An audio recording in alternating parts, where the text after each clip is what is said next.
L'heure des mots vous est offerte par AJF Consulting. Bonjour Alain Patrick Fouda. Tu as oublié. Bonjour mon cher Didier, bonjour Fifi, bonjour mesdames et Pat. messieurs, bonjour. Bon, allons-y alors. Le mot du jour, le mot Tchapalo.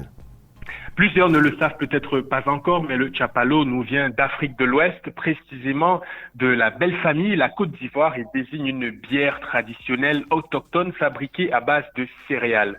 Les Sénoufous, ethnies que l'on retrouve en Côte d'Ivoire, mais aussi au Mali et au Burkina Faso, en sont les principaux consommateurs. Le Tchapalo, issu de la fermentation de mil rouge et de maïs, est une boisson diététique, nourrissante et énergétique.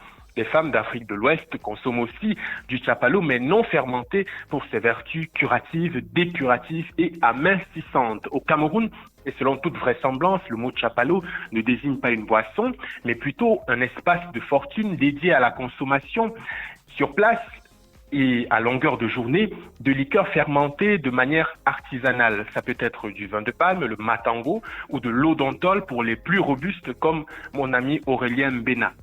L'expression « aller au Tchapalo » signifie se rendre dans ce lieu reconnaissable à la présence sur un petit présentoir en bois d'une bonbonne contenant un liquide blanchâtre, en l'occurrence le matango, laquelle bonbonne est entourée de bouteilles en plastique contenant d'autres liqueurs brassées à la locale ainsi que des boîtes de mayonnaise recyclées de différentes tailles. Les inconditionnels des Tchapalo sont en général des doyens d'âge qui en ont fait un lieu de retrouvailles et de méditation sur les vicissitudes de la vie sociale.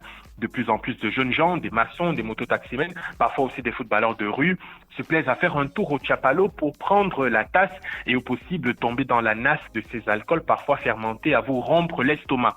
Le réel ici me semble de deux ordres, symboliques et socio-économiques.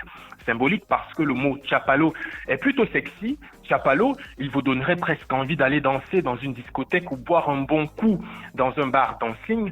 Symbolique également parce qu'il révèle la capacité d'absorption, voire d'appropriation des locuteurs camerounais de concepts ou de réalités sociales provenant d'autres pays.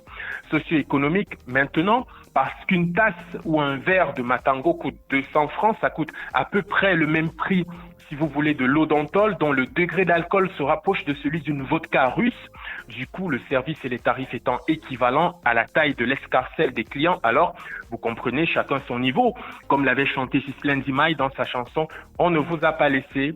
En somme, le Tchapalo, c'est au Cameroun l'autre appellation du vivre ensemble, du vivre et s'enivrer pour passer le temps en noyant ses soucis ensemble. À demain pour un autre numéro de l'heure des mots sur ABK Radio. À demain.